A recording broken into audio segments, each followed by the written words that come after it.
Triball is ready. The Triball Pinball Podcast starts now. Welcome to the Triball Pinball Podcast. I am your host, along with my friends here, Johnny Pinball. This is Matt McCarty joining you. And Neil Graff here. So we are somewhat new to the podcasting world. I have had a few episodes on my own, but Matt, have you ever done a podcast before? I have never done a podcast, just commentated on pinball streaming. Oh, you're the voice of the Fox City Well, stream? one of the many.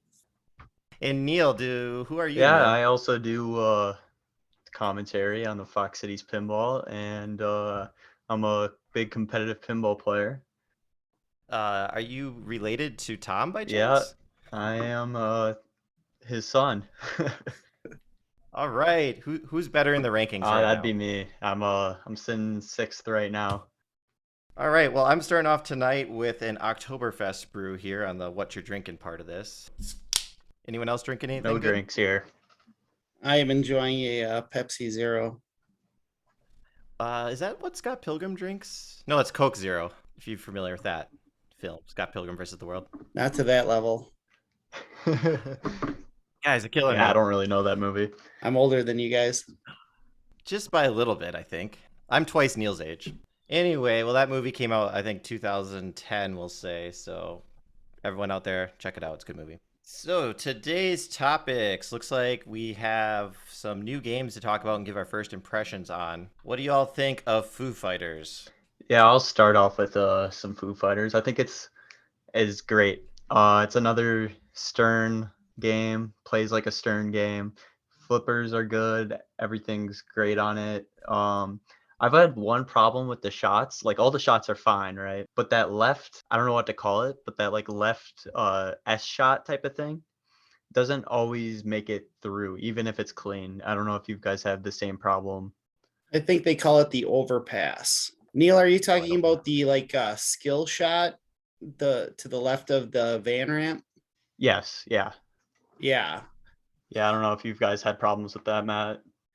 Yes, to the point where I almost, don't even go for the skill shot anymore. Just try to maybe get my drop targets and get my upgrades for the van going instead. Do you think Stern likes vans? Because we got a van on this one. We got a van, Stranger Things as well, and the turtle van. Yeah, that's actually true.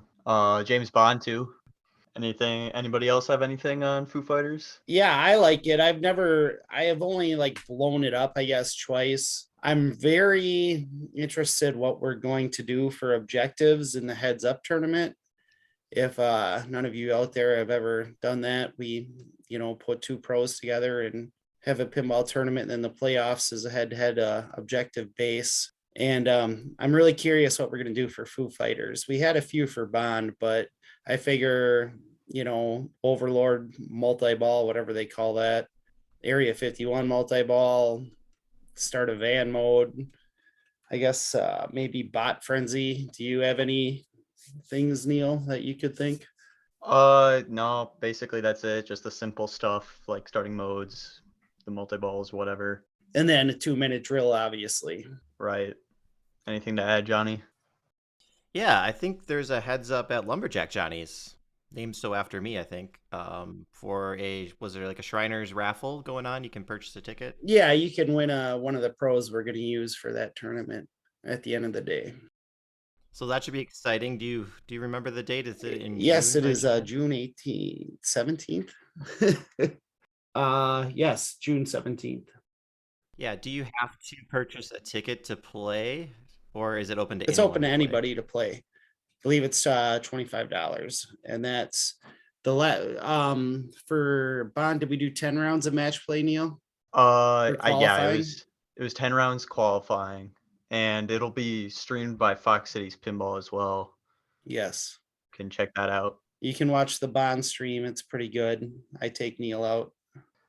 Someone's got to bring him down to earth every now and then. Indeed. So my thoughts on this game, just playing it at the MGC. So I'm not a rules guy like you two are. I just kind of play for flipping sake. The only way I kind of make it in tournaments, I think, is just by ball saving or ball handling skills. But I thought it had a ton of flow this game. It just, every shot led to another shot, and It was just crazy how couldn't you couldn't miss. Very good flow, unbelievable flow on this game. Would you say? I think it's like the most flowiest pinball machine that I can think of. I'd say Rush. Rush is up there for me. Oh my. Yeah, with a Vuck. Really? Oh yeah, Vuck's got tons of flow. Yeah, 2 scoops of Raisin Bran. That doesn't slow it down. Oh, it's in the time machine. Huh? That's flow. All right, we kind of proved how Neil is wrong here, but Neil, can you come up with another game that might have more More flow? flow. Godzilla's another game that has pretty decent flow. But other than that, Foo Fighters is definitely top 3 for flow. So I have a hot take right here on Godzilla. Yes, the game has amazing flow, but the number of animations and the stop and go with the magnet, the scoop, it's a little much. Yeah, it's not as flowy as Foo Fighters. Personally, I like Godzilla that amount of flow. I think Foo Fighters is too much flow. Maybe I just can't react fast enough for 20 minutes straight. It just wears me out. Or maybe they need to make the game set up harder at the MGC. Yeah, it's a great game overall. I'm looking forward to kind of learning more of the rules, I guess, and maximizing my play. Rules aside, I want your guys' opinion on the dead post. That's missing on the Pro. Would that make you guys pay, what is it, like $2,700 more to get a premium if you were writing a check for this game? Honestly, it's incredibly satisfying to use. The first time it happened for me, I was blown away by it. And I'm a big fan of the death save. And I know that's not legal in tournament play, but sure do like doing it. And that dead post, the kinetic satisfaction of the ball popping up and you kind of being in control. Because I blew a few of them when I was in multi-ball, but it's great. It really is something. Yeah, I'd say I'm not a huge fan of the dead post just because in multi-balls, it's almost impossible. If you have a ball cradled on the right, you're not going to be able to get it. Sometimes like the ball doesn't come down fast enough or something where the ball doesn't jump off the post and get to that right flipper, and you're not getting that ball back. That's it. You get that post. Okay, so in a multi-ball setting, the dead post's more of a hindrance. Yeah, kind of. I agree with him on that. Does Stern implement a virtual ball save while that's up, or just if they drain a multi-ball, they're gone? I believe they're just gone. It's just gone. What else is controversial? I don't know, controversial different. Like I know the premium gets the full molded bash toy. For the Pro, it's just a flat plastic, kind of a. And the molded van. Yeah, in the van. I'm just thinking back to Munsters, how the Pro still got Herman. Well, in this, it seems kind of like a downgrade. You're just getting a piece of plastic. Yeah, I totally agree. I think the toy is very cool. It's way better than that plastic. Yeah, it's feeling like Godzilla, because if you look at a Godzilla Pro, there are absolutely 0 toys on that game. So I feel like they're doing the same here, Foo Fighters Pro, really incentivizing you to up to premium or LE model. And the latest rumor, fresh from Canada, is that Lure Mods is making a mod for the premium LE where the alien in the ship will be interactive and move around and like point a gun at you. Us Pro owners can buy the premium owners' toys when they upgrade. Yes, exactly. All right, go Lear Mods. All right, is that it on Foo Fighters? There's one thing we're missing about Foo Fighters, guys. One thing. Yes. That is the art. Oh, it's gorgeous. I love the art. Doesn't look yeah, I'm just speaking from what I hear, right? And what I hear is mostly like Zach Mini and Kaneda. Doesn't look samey to all the other Zombie Yeti art packages to you guys? Not really. It's got a distinct difference from, definitely from Avengers, which is, has a comic book feel and rightfully so. And like Deadpool, it's kind of comic-y, but it's got just a little bit more of an edge to it where it's not like from the pages. I think, and Foo Fighters has its own kind of unique style to it. Okay, Neil, anything? Yeah, I don't really know much about art, so my opinion's not great for this subject, but I think it looks amazing just from my own eyes. These eyes. Awesome. I think coming off of James Bond, this is a sight for sore eyes, and I think Greg Bone and I can agree. Deadpool might have had a little too much red. He toned down the red on this one, so it's looking good. 9 out of 10 for art, in my opinion. Yeah, I would agree. Next game, show me the way, Neil. All right, I think we'll talk about some Pulp Fiction. Pulp Fiction. Oh wait, that's GTF. I think it took everybody by surprise when it was at the Texas Pinball Festival and MGC at the shows. It definitely was the black horse in the race. Nobody saw it coming, but it ended up, I think, it's going to be a contender for Foo Fighters and giving classic Chicago gaming a real chance to make a name for themselves. Yeah. I think this is in the running. We don't know what's coming out in Q4 this year from Stern, but this is in the running for a Twimby next year, I think. It's not a Chicago gaming game. It's Play Mechanics. George Petro, right? And Eugene Jarvis. I mean, they're doing the manufacturing, but technically it's Sure, technically it's Play Mechanics, which is Raw Thrills, but Right. it's like it's kind of a collaboration. yeah. I when I got to MGC, I walked past and I saw Johnny Pinball putting up a really big score on that game, and I was impressed. Yeah, it was a long player. I thought the game wasn't going to end, and you know why? You know how I got punished for that is I got it in the magnet on the right side, and then the computer threw it straight down the middle. So thanks. Oh, It had a program ball save, but just like the Data East ones, when it turns off, it's done, and the ball hadn't finished rattling around in the trough. and I don't know if either of you guys noticed this, but that magnet almost seemed to throw the ball where you wanted it to go. Like if you had something lit or had to hit a drop target or the big kahuna burger or something, it was like, or the in lane, like it seemed to, maybe it was random and I just got super lucky, but it almost seemed like it was programmed to throw that ball where you might want it to go. I think I heard them say in an interview that it's programmed to be different every time, and they could tell it where to go if they wanted to. Okay. Yeah, that's interesting. Oh, it was. So gameplay wise, is there anything that stood out to you guys over like, we're kind of used to playing Stearns and then we have this kind of throwback layout. I appreciated the inline drops on the left because you could sit and backhand those all day and start your briefcase multi-ball. I liked the lock in the middle, kind of the Indiana Jones style. It was hard to dial in, but once you did, it was fine. The only shot I kind of struggled with was the mode start shot on the right, that little saucer. But once you hit it, it was satisfying. Yeah, I totally agree with what Matt just said with the because I love backhandable shots, so that left inline drops definitely is a fantastic shot with the backhand. And the mode shot is also very tough. I did have a problem hitting with that.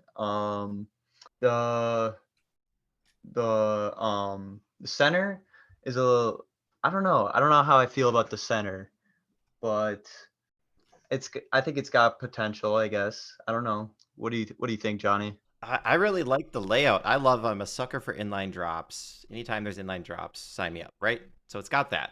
It has two spinners, perfect. It has a saucer like Bally Games, so love that too. I agree with Matt. It was difficult to get I'll call it the Indiana Jones lockdown because it's opposite. It's opposite of what you're used to shooting because it's just mirrored. So that took a little bit to figure out. But over, say, a game of the 80s, it has that fun briefcase spinning when you get is it briefcase boogie going, and that's really cool in person. I'd say I enjoyed playing that.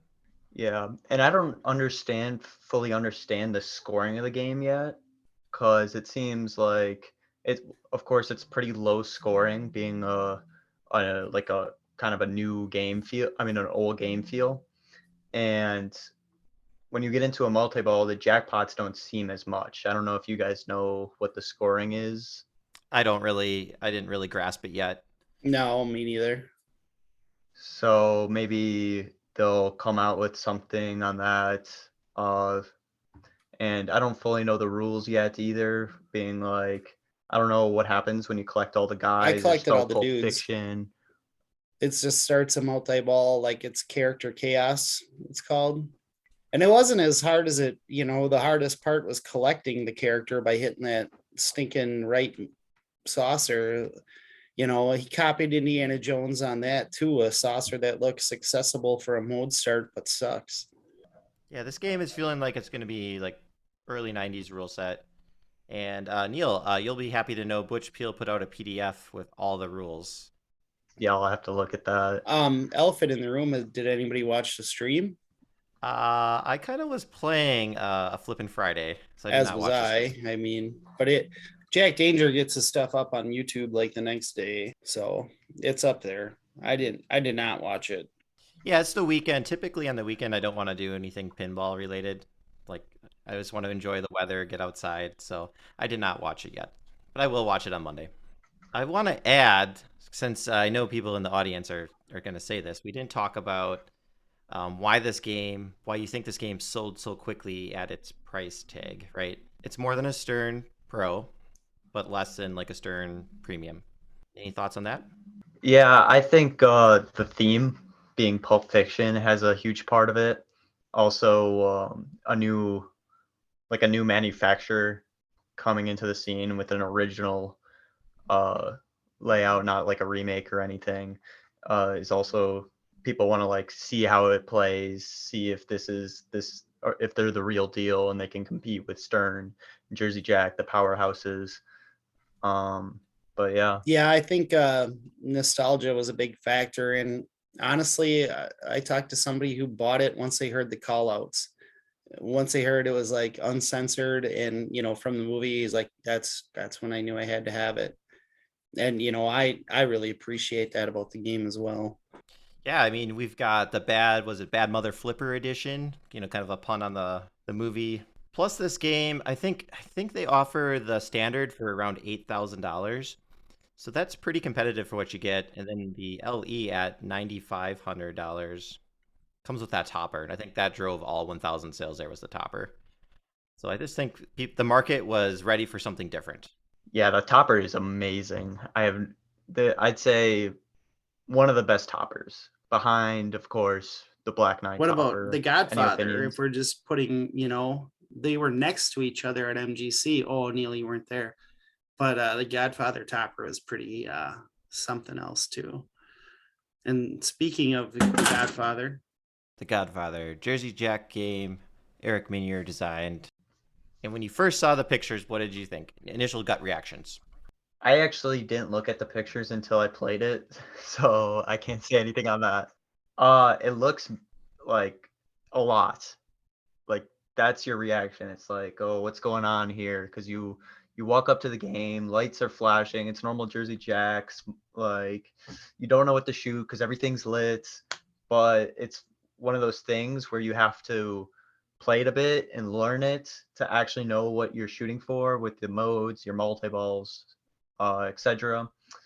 Uh, but playing it, it shoots amazing. Flippers are a lot better than their last game, the Toy Story.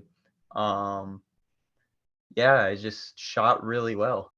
did they really officially come out with that statement? Because I thought I heard differently where they addressed the flipper issue with Godfather.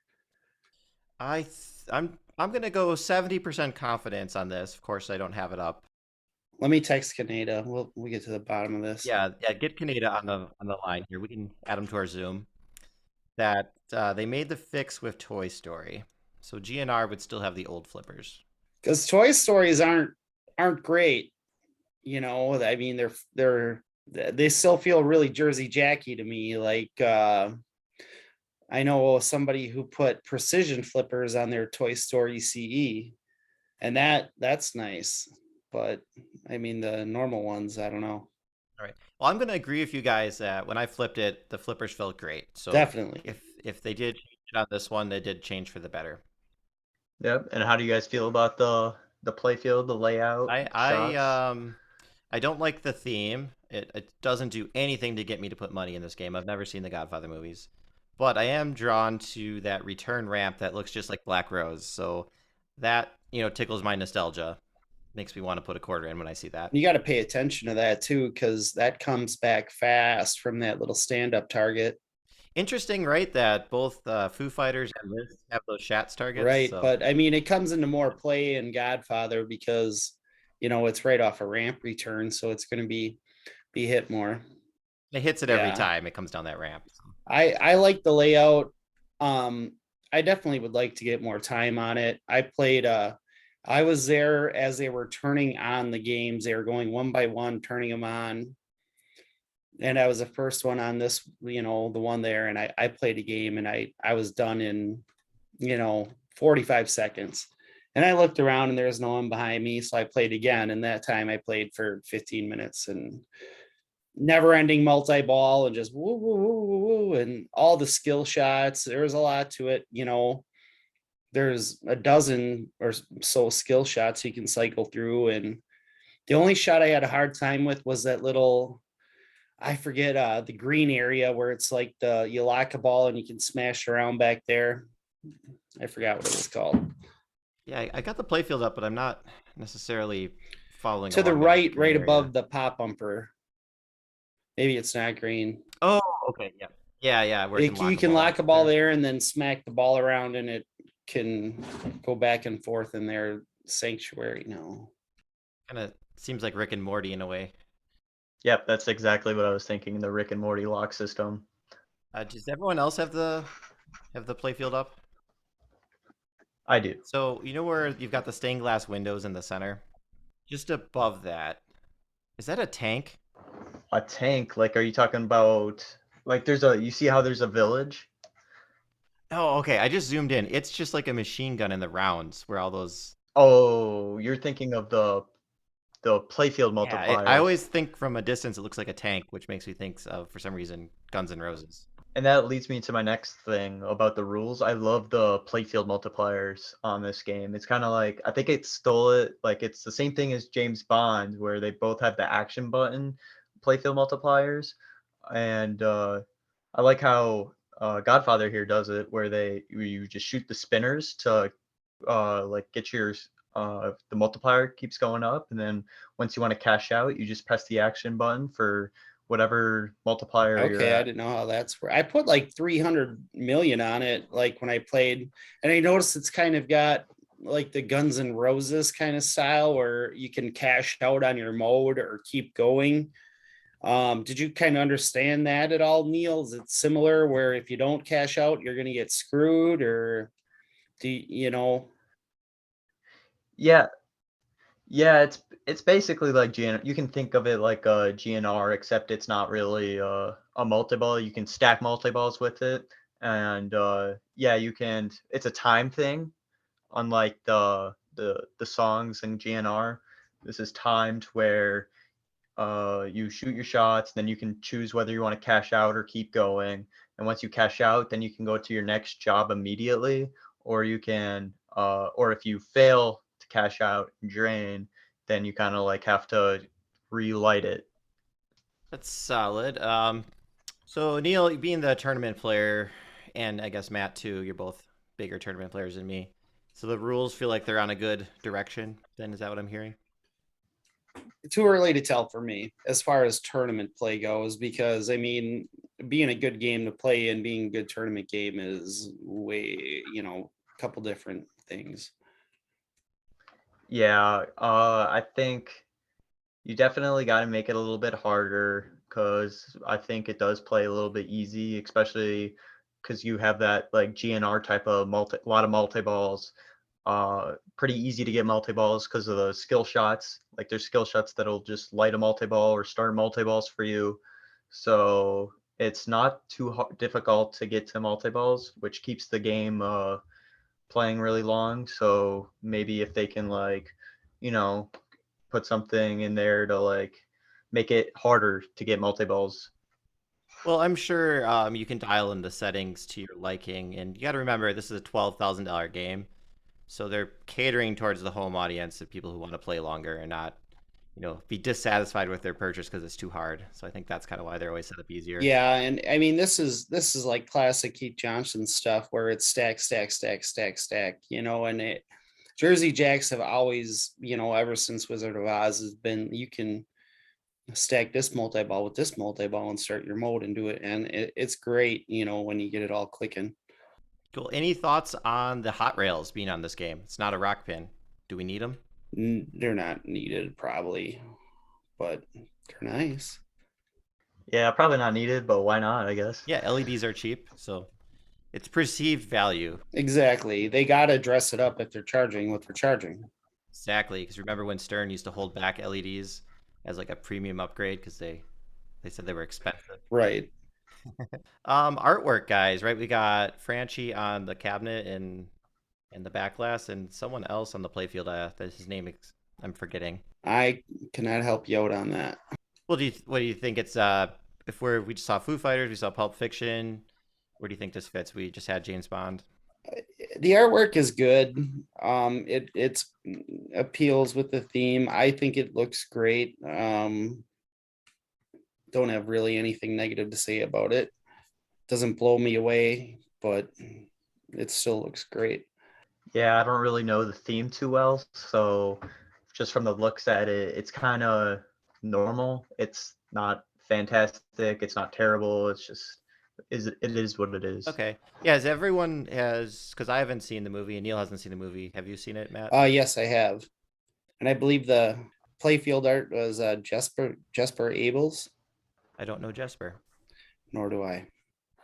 A newcomer to the hobby. All right. I think this game, for whatever reason, my brain when I see it, it has the similar vibes to Guns N' Roses. So I don't think the artwork is bad at all. If I'm going to give this a number rating, I'm going to put it probably just behind Foo Fighters. Give it a 8 out of 10. Me too. Yeah, I'd agree with that. Solid 8 out of 10. The reason I'm bringing up ranking the artwork, as you may guys know, the Super Awesome Pinball Show shut down because they weren't recognized in the Twippy Awards. And, Franchi really wants to win a Twippy. So this is one of his games. So I'm sure he's going to hope this one wins. It's gonna have tough competition. I mean, that's for sure. Foo Fighters is good, and it's April. We got 8 more months of possible new releases. Yeah, there'll be at least another Stern cornerstone. All the other companies, we're not sure. All right, on to the next game. We got Scooby-Doo. How are we feeling about Scooby-Doo, Johnny? It doesn't look the part. I mean, wait. It looks beautiful, but doesn't play well. That's my thoughts. Okay, you guys can go. I've only played it a couple times. I didn't play it at any shows. I've only played it at Lumberjack Johnny's like twice, and it is like they say, it is a long playing game with all the, it's just super long playing, and all the shots are really easy to hit. You can just kind of just shoot it up the middle to keep sending it up the upper playfield, which is a super easy shot. And kind of the code's not there quite yet with the scoring and all these bugs and all different things people are hearing and stuff. So anything to add, Matt? Yeah, you kind of hit the nail on the head with that. And that, like, I play it like Guns N' Roses, where I don't want to play it in a tournament, but if I'm just by myself, because it takes, you can just keep hitting that center ramp, and if you miss it, the drop target comes up to save your ball, and then you can, the modes are, I'll say this, the modes are clever and fun. I'll give it that, and that's where you get all your points, is finishing your mode and unmasking the villain. It's like doubles your mode scoring, so that's what you want to do, is finish it. But I think it's needs work. Yeah, I think it shoots fine. You can backhand both spinners, and there's just too many horseshoes. Like, I don't know, there's no flow at all, so that's a negative, but it's fun enough. Not meant for the tournament crowd, I don't think, though. Yeah, I would say home game only. But you guys, I think, are missing out on what I thought was the best part of the game, the bookcase flipper. Kind of have to retrain your mind on that one. It's a breath of fresh air in a kind of standard layout. It is. Plus, I actually had more fun on that Captain Cutler little bash toy thing, too, because it's so floaty up there. Yeah, I'm talking about the upper playfield that is actually kind of hard to hit what you're trying to hit up there. Yeah, I was playing the game the other night at League in a side tournament, and I was keeping it up top forever, and I had Captain Cutler multi-ball lit, and I drained, and our friend Tyler, who has one's like, you gotta start that all over again, dude. so your progress doesn't save. And I was up on that upper play field for what felt like a minute, like oh, I'm not doing that again. Lumbering around up there ever so slowly. A lot of people say, or okay, a lot of podcast people say that this game doesn't play like a wide body. Any thoughts on that statement? I'd agree. Yeah, I'd say so too. This doesn't have that wide body field. It's just got extra stuff on the sides. Yeah, that's very true. I got to disagree with you guys. I think it plays like a wide body because it's so slow. And that comes down to setup maybe. But it's just, I don't know. It looks really good. It does. Oh, there's one more thing we didn't mention. What about the eggplants by the flippers, guys? Oh, the eggplants. Are they putting, like a joke on us, all the buyers? Is that on purpose, you think? Well, I mean, honestly, I didn't notice till someone said something. I mean, the guys running Spooky Pinball now are like the kids, so they're like Neil's age. Maybe. I mean, I would have done it personally, but that's me. I think one of them snuck it in there to like, we'll see if people notice. And I think those are the new code made those locks because, they're supposed to be like ball locks, but they never function that way yet until I think it was the Scooby Snack multi-ball, which is recent. So they'll actually, hold the ball there until you're ready to start said multi-ball. You're ready to release. Sound effects, that's been going around, people saying maybe a little bit repetitive. Yes, I actually had someone comment today because they had a Scooby-Doo launch party. And the guy was like, man, if I had to hear that machine all day, I would go nuts. So maybe one it's better to play in a bar where you can't hear it? Yeah, possibly. I know, when you're playing pinball, you're not looking at the LCD screen, but if you were watching someone play this game, how do you think the animations were on the LCD? Very true to, the show. They were good, well thought out, and, not, I guess, a whole lot. You're pretty much kind of on that map screen most of the time, but otherwise they're really good. Yeah, again, I haven't seen it in action that much, and I don't really look at the LCD screen, so I have no idea actually what the animations really look Exactly, like. because you know how much we look at the LCD screens, we didn't even bring it up on Foo Fighters. That's supposed to be the best in the business. Yeah, very good point. Jersey Jack, right? They insist on that 27-inch display. I think they're just throwing money out. I don't understand how you're supposed to grasp anything from the second you get to look at that thing in Godfather, because it's separated in like 4 sections, kind of like Wizard of Oz was, where it each is correlating to something different on the machine. It's, I don't know, you need to have a spotter or caddy or something helping you out. I think it's called a radio buddy. You wear your headset, and you got someone who's above with the bird's eye view. All right, shoot the left scoop, it's lit, and then the screen's saying you can get an extra ball there. I don't think that would be tournament approved. You got an extra ball lit. Oh, of course. Only for Yeah, I don't know if that is allowed. All right, and then how do we feel about the Scooby-Doo art? Yeah, I'm gonna rank this a 10 out of 10. It's perfect art. Is that for the collectors or the special edition? Have you seen the mystery machine or playfield art? I'm looking at the collector's edition, I think. That on, one's definitely great. Pinball. The mystery machine one's okay, but it's not, I don't know. It doesn't Yeah. do it for me. Oh, you're talking Yeah. about the cabinet art. Yeah. Again, you're not going to see that when it's in a row. So I was looking at the playfield and back glass. So I'm giving those two a 10 at least. Yeah, it looks great. All right, is that everything for Scooby-Doo? So far. All right, next GTF. next game, guys. GTF, Galactic Tank Force. Galactic Tank Force, attack! And this is American Pinball's first original title, right? No, never mind. Correction. Legends of Valhalla was. All their games besides Hot Wheels are original. Houdini is an original, kind of. True. You mean a non-licensed theme, I guess, is what we're going at? Oh, yeah, we'll go into the weeds with this. Yes, a non-licensed theme, correct. Okay, yeah.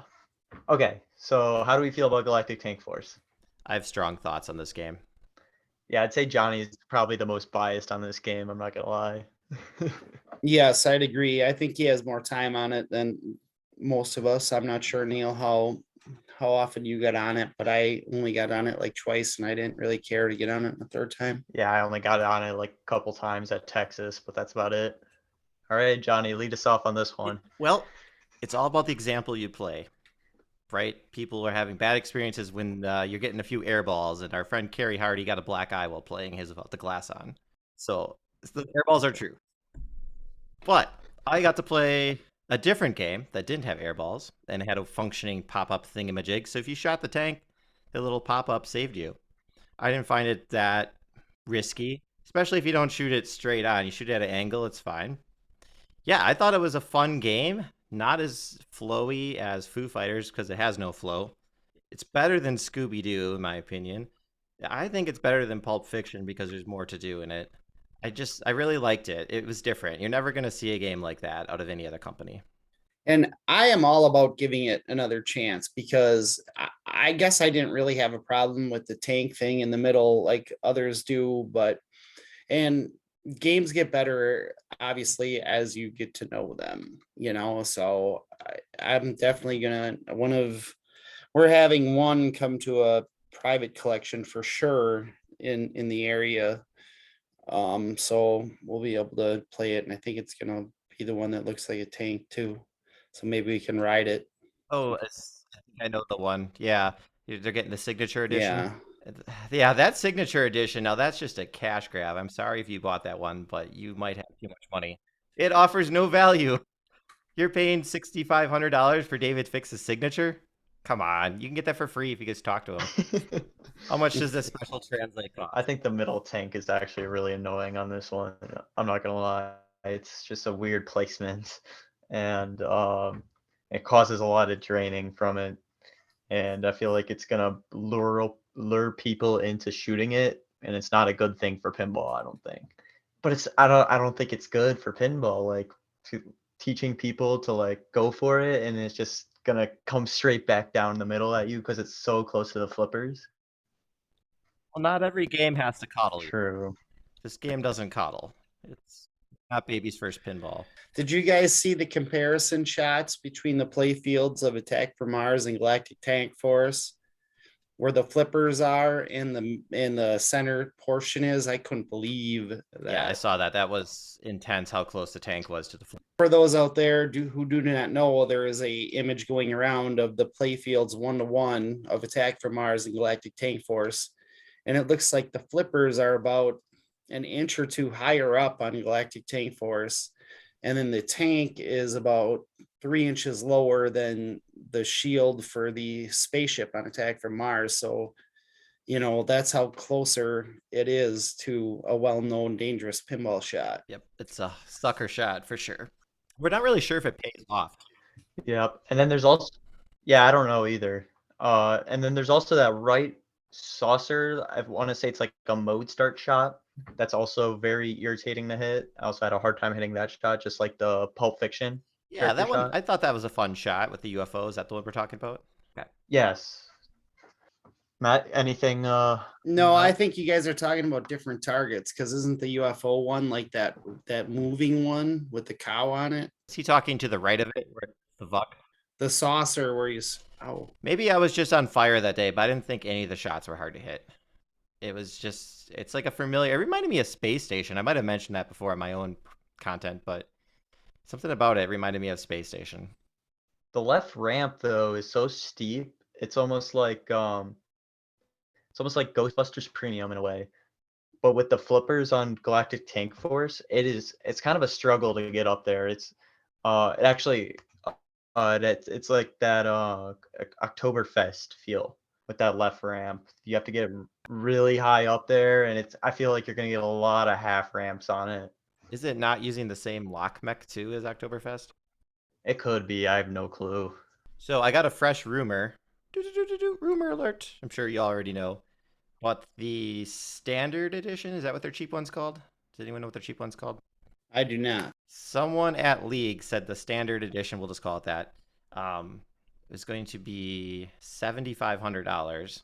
Who knows where this comes from, and it's going to remove all the 3D printed toys but the tank, including that little Saturn ring planet. Yeah, I think it's okay if you lose the spy bots and whatnot, but I think that Saturn ring's kind of cool. Oh, and it's going to remove the light rails too, was the rumor as well. Oh, those I found interesting. I thought that was kind of cool that they came up with their own, lighting solution. I like it better than hot rails because it's not in your face; it's pointing down. Right. I don't know the practicality of it yet, or the maintenance, whatnot, but I thought it was interesting. It really fits the game because it's got like that black light color, and just kind of the theme of the game with the space. Full motion video. Everyone a fan of that? Got your Sega CD ready? Neil, you No. don't have your Sega CD going right now? Playing Night Trap? No idea. Party McCarty, come on. You got to have Night Trap as your favorite game. Oh, I'm very familiar with Night Trap, and then the music makers for the Sega CD, Marky Mark and the Funky Bunch and stuff. But yeah, I didn't pay too much attention to the LCD. A little bit, like half the time it was just like that tank moving, in the middle, and Yes, boring. That was boring every once in animation. a while I see Steve Bowden. There, let's go. Yeah, does anybody know why like the tank's different in the animations than the actual toy? It's so confusing. Like they weren't developed in tandem with each other. Yeah, Yeah, that's dumb. It's a valid criticism of American Pinball. It's like amateur hour on how they operate. bunch of bozos at American Pinball. And these views do not reflect the opinions of this podcast. David Fix, call me. All right, what about the art though? It's good. Yeah, I like it. There hasn't been much art I dislike. I think it's the worst out of the new games. I don't know. Yeah, probably. I don't like it as much. So anyone like I'm gonna rank this probably right with what I say JJP was an 8 out of 10. Yeah, I'm gonna give it right up there with Godfather. Yeah, it's not bad. It doesn't hurt my eyes. It's not Franchi, he uses models usually to draw his art. So he had to come up with all this on his own. So maybe that's why it's a little less interesting. But I still think what's there is good. I like the bare wood by the flippers. The lack of art.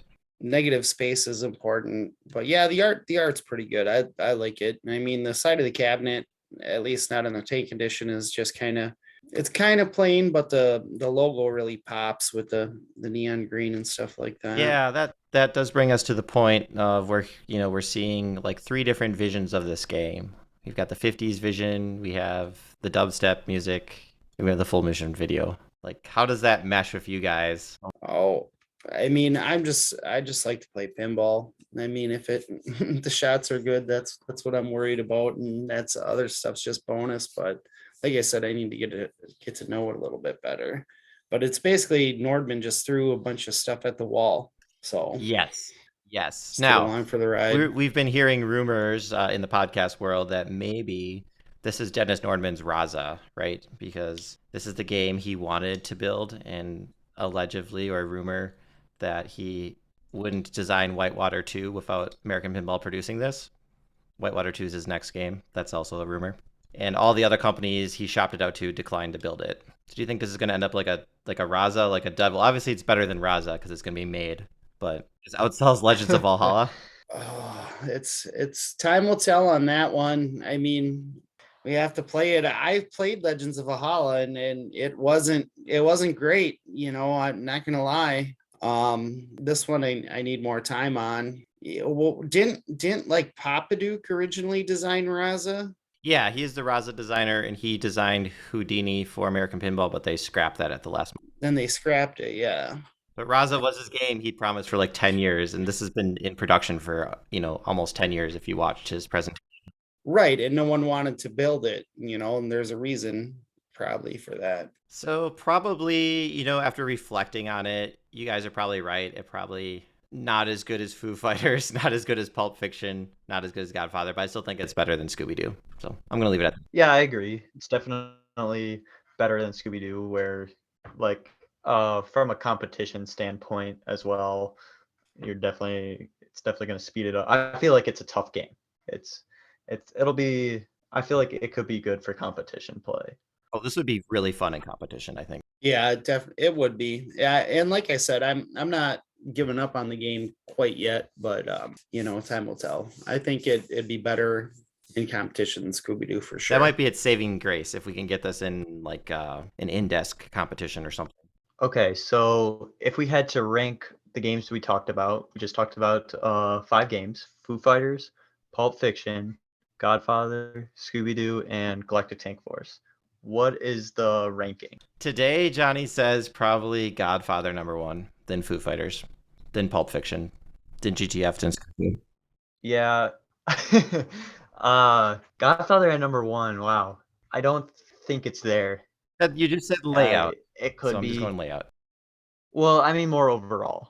I meant more overall. Would you still have Godfather at #1? No, I'd swap it with Foo Fighters and All right, I'll go. I think I have mine. So if I was going on games, I would want in my house right now to play. It'd probably be Godfather just for the sake of it shoots great and I want to learn it. Number two would definitely be Foo Fighters, then Pulp Fiction, then GTF, and then Scooby Doo. On what I would want to play right now for like 12 hours. that's a good bar to have. Like, what do you want in your house to play? Neil's got a few of them. Yeah, talking from experience, because we have the Foo Fighters and Godfather. I'm definitely playing more of the Foo Fighters. Don't get me wrong, I'm enjoying the Godfather game, but Foo Fighters is definitely what I'm putting more of my time into, and I'm gonna have to put that at #1 and Godfather at #2. See, Johnny, Neil should have had us over this morning so we could have all had more insight on this. I agree, and I have 4 microphones I could have brought over, and we could have set up a studio. Yep, next time. Maybe someday. Yeah, what do you have for #3, Neil? 3, definitely Pulp Fiction, and it's not even a competition when it comes down to Scooby-Doo and GTF, because Pulp Fiction just beats those two by a mile. And for 4, it's definitely GTF, Galactic Tank Force, and then 5 is Scooby-Doo. Because Scooby-Doo is just not there with the code, and they've had these code problems for years with all their games, and it's just not working out. Yeah, they've always. This is what's spooky how they operate. Nothing has changed, so we can't expect them to really do a 180 on this, I think. All right, I think that's it from the first impressions on all the new games. And no one's played except for Neil might possibly have played the Final Resistance. Yes, I've played the Final Resistance. Yeah, I have played Bond 60th. Have we all played Bond 60th? We've all played Bond 60th. It's great. All right, for sure. I'll start off with this one because we have the game, and it's very, very fun with that like Pulp Fiction, more classic feel. Of course, it came out before Pulp Fiction, so it was the first of its kind, and the classic feel for a new game, right? Oh yeah, because Beatles didn't come out. I was thinking Beatles, yes, and I was also thinking. Oh, Beatles. True, very true. But the layout is fantastic on it. No complaints about the layout with and then the 5 spinners, getting all the spinners achievement. That's one of I feel like the greatest achievement on the game. I know Matt would love that one. Oh, I've gotten it months ago. I got it today. As a matter of fact, got that 500 points, 500. Ooh, all 5 spinners. It was good. Yeah, it's definitely a lot of fun getting all those riffing. And then oh, it's so nice. It's so satisfying. Everything is satisfying about that game. The multi-ball is just difficult, but when you get the locks and the jackpot, oh, it's great. Yeah, Johnny, what do you think about the game? It's still #1 out of all these games we talked about. I'd rank it above everything. I've only played it like 2 times though, so it's a hot take. But the layout is so fun and fast, and I'm a big Keith Elwin fan, if you guys didn't know that. Who isn't? Who isn't? People who don't buy his stuff, I guess. Yes.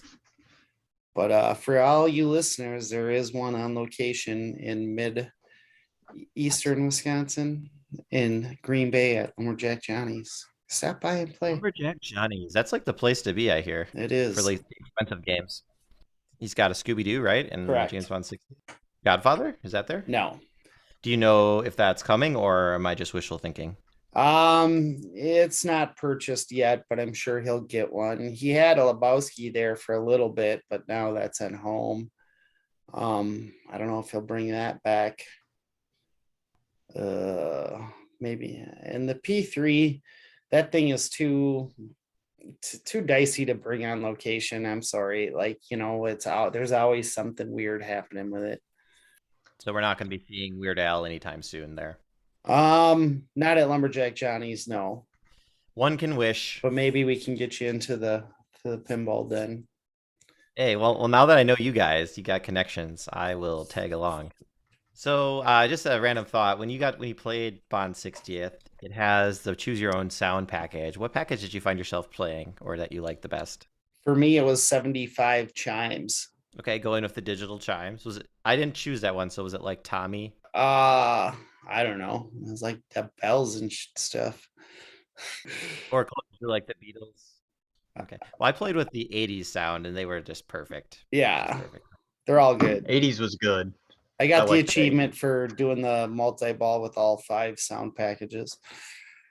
But there's more now. If you scan in a QR code, you can get different sounds. I mean, I'm glad they're putting all that in, but there's only 500 games out there.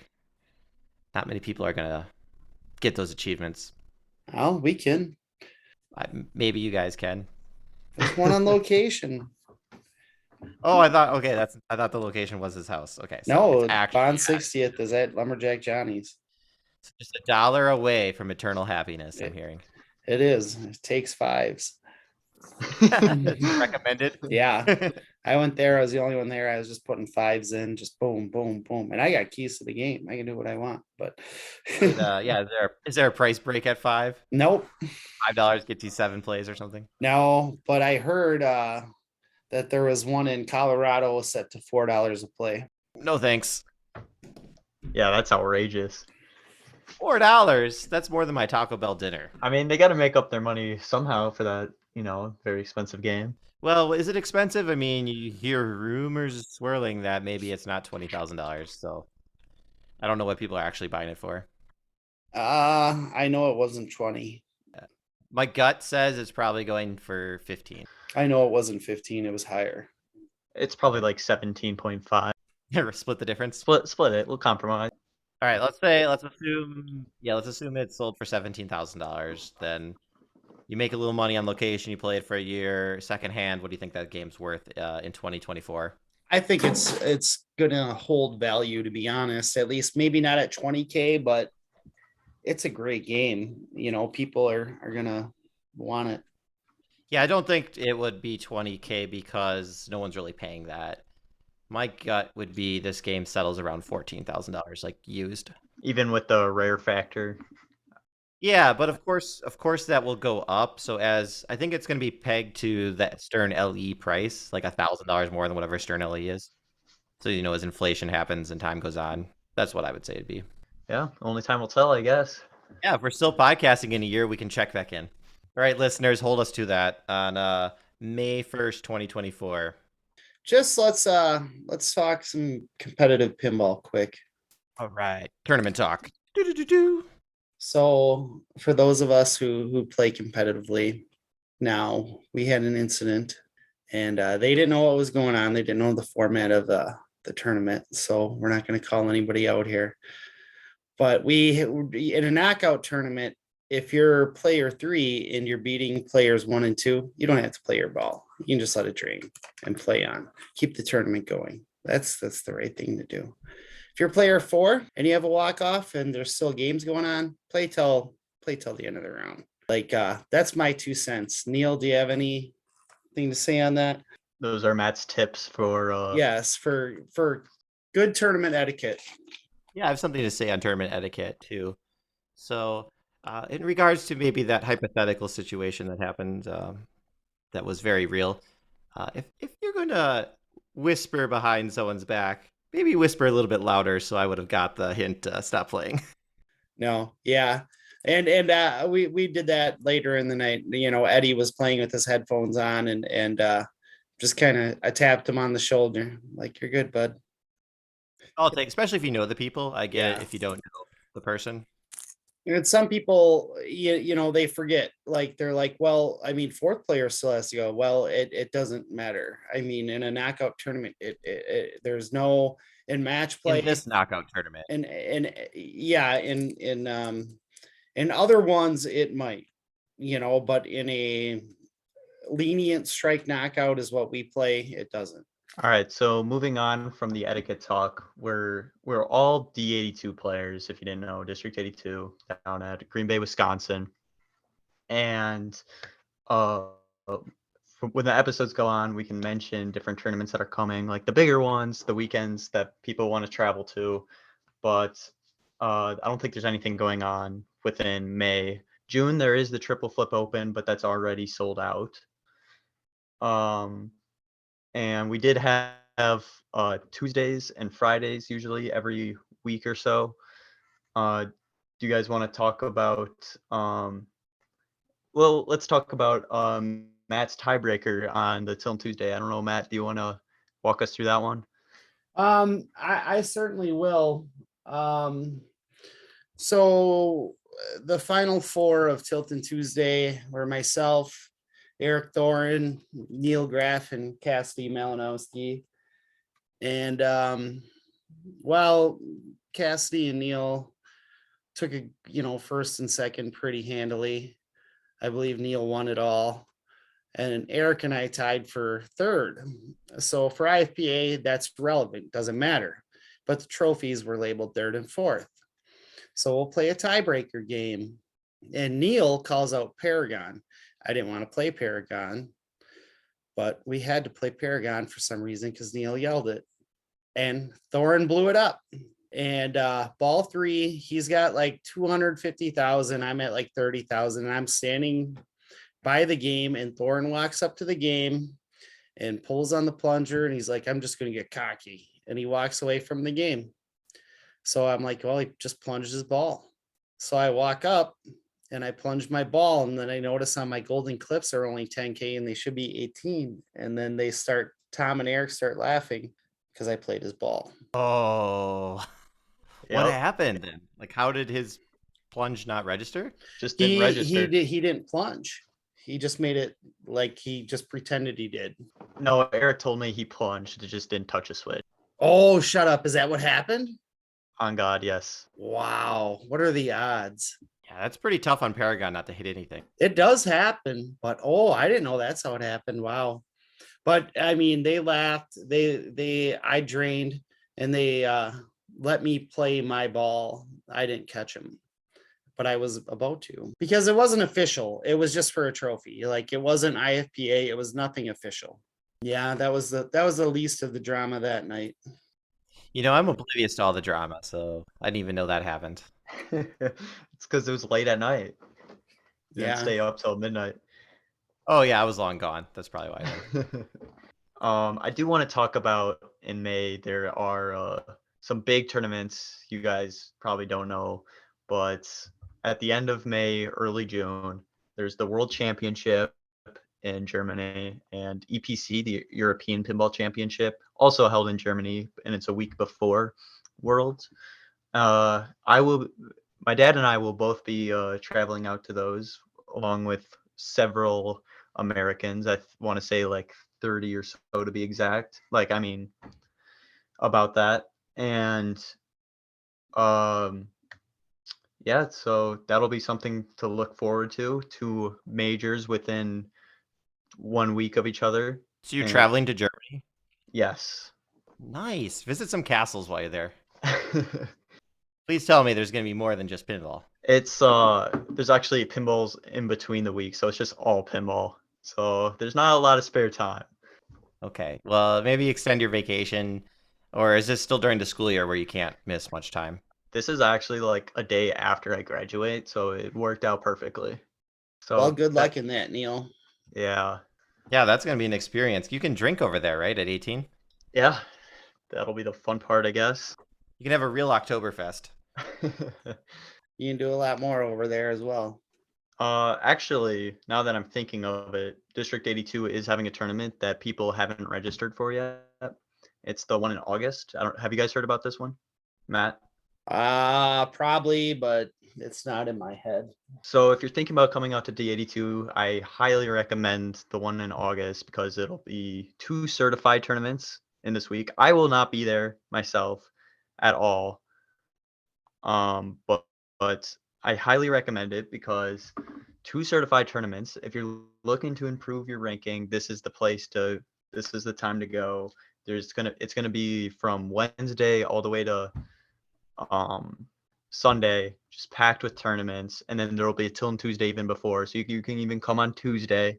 Gonna go from Tuesday to Sunday technically, all with tournaments.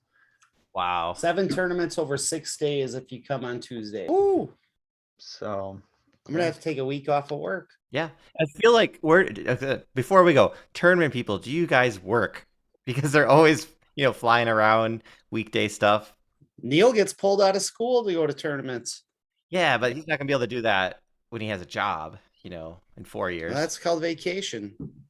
Hey, manager guy, I'm taking off to play pinball. Well, my company, you don't get that much vacation, so I couldn't be doing that. Oh, it's a bummer. America, right? I save all mine for pinball. I save all my vacation to travel to De Pere. Lovely De Pere, 40 minutes away. Oh, do you have to take it to go to Tilton Tuesday? No.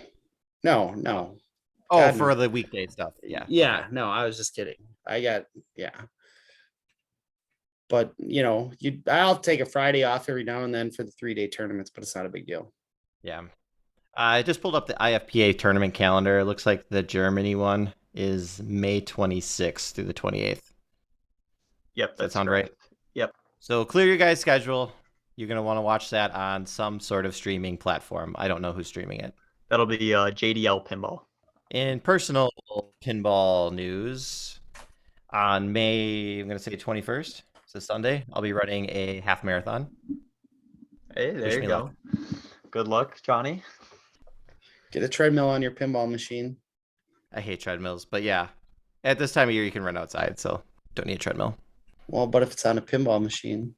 Is this like Pinball Olympics weird? Like, how Yeah. would you do a treadmill in the pinball? Did that actually happen? Yeah, it's a no-brainer to me. I mean, heck. Even if you're just walking briskly, while playing pinball, you're gonna get a good aerobic workout. All right. Does anybody have any shout outs where they can get a hold of you if need be? Well, I'm Johnny Pinball. You can find me on YouTube as Johnny Pinball. And I also have a second podcast, a Totally Pinball podcast, which is on this network, the Totally Pinball Network, so aptly named. I'm Matt McCarty. You can just kind of find me on Facebook and maybe see me on the Fox Cities Pinball stream at District 82. Send them some bits. Send some bits out and I'll draw a dick on screen if I'm commentating. Yep. And Neil, where can people find you? Yeah, on Fox Cities Pinball. I'll be doing a Pin Clash as well. Forgot to mention that. I was just going to ask that on a separate, just quick segue. You qualified for Pin Clash? Yes. Very nice. That's the Godzilla one? Yep. Awesome. What score was the cut, if you recall? What was the cut? I can try to pull it up real quickly. Okay, while he's pulling up the cut, another way to reach out to us is our Gmail account here, triballpodcast@gmail.com. All right. It looks like 800 million was the cut, but some people dropped out. So it's probably more around like 650 mil. Some solid scores. But then again, you could set up... Johnny, you could have done it. I know I have a Godzilla, but I didn't want to have to go through all the work of learning how to stream and changing the post position. That is so... I mean, I've really never owned a pinball machine before, and it's actually kind of difficult to change the posts on a Stern, at least. It's you think it would be easier than it is. You feel like you should be able to do that from the top side of the playfield. But is that a Pin Clash requirement? I think you can have the post out any setting. Oh, I would just put a rubber band in. That's probably not allowed. Death saves allowed. That is the thing Party Cardi does. He does put rubber bands in his games in the outlanes. All right, well let's wrap it up here. All right, for all of us here at the Triball Pinball Podcast, have a great night and stay safe. Have a good night, everybody.